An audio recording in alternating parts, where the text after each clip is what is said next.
નમસ્કાર વિદ્યાર્થી મિત્રો, સ્વાગત છે તમારા બધાનું હિન્દી ગુજરાતી એસેમાં. આજે આપણે જોઈશું પાકિસ્તાન દેશ પર ગુજરાતી નિબંધ. તો ચાલો જોઈ લઈએ. ઇસ્લામિક રિપબ્લિક ઓફ પાકિસ્તાન એ ભારતના પશ્ચિમમાં સ્થિત એક ઇસ્લામિક પ્રજાસત્તાક દેશ છે.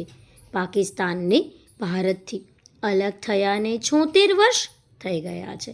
તે પહેલાં પાકિસ્તાન ભારતનો એક ભાગ હતો.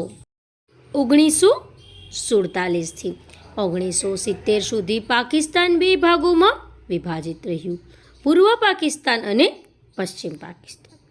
કરાચીને પાકિસ્તાનનું સૌથી મોટું શહેર અને આર્થિક રાજધાની કહેવામાં આવે છે.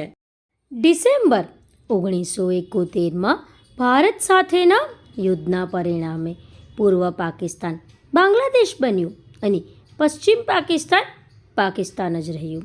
231 મિલિયનની વસ્તી સાથે તે વિશ્વનો 5મો સૌથી વધુ વસ્તી ધરાવતો દેશ છે. પાકિસ્તાન વિશ્વમાં બીજા નંબરની સૌથી મોટી મુસ્લિમ વસ્તી ધરાવે છે. તે 8,81,931 ચોરસ કિલોમીટર, 3,40,509 ચોરસ માઇલ વિસ્તારમાં ફેલાયેલો 33મો સૌથી મોટો દેશ છે. અહીંની મુખ્ય ભાષાઓ ઉર્દૂ, પંજાબી, સિંધી, બલોચી અને પશ્તો હિન્દી છે. પાકિસ્તાનની રાજધાની ઇસ્લામાબાદ છે અને અન્ય મહત્વપૂર્ણ શહેરો કરાચી, લાહોર અને રાવલપિંડી છે.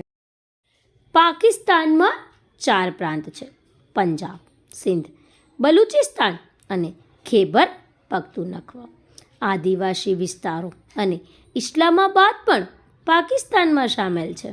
આ સિવાય આઝાદ કાશ્મીર અને ગિલગિટ બાલ્ટિસ્તાન પણ પાકિસ્તાન દ્વારા નિયંત્રિત છે. તો વિદ્યાર્થી મિત્રો, આની સાથે જ પાકિસ્તાન દેશ પર ગુજરાતી નિબંધ અહીં પૂર્ણ થાય છે. નિબંધને અંત સુધી જોવા બદલ તમારા બધાનો ખૂબ ખૂબ આભાર. ધન્યવાદ.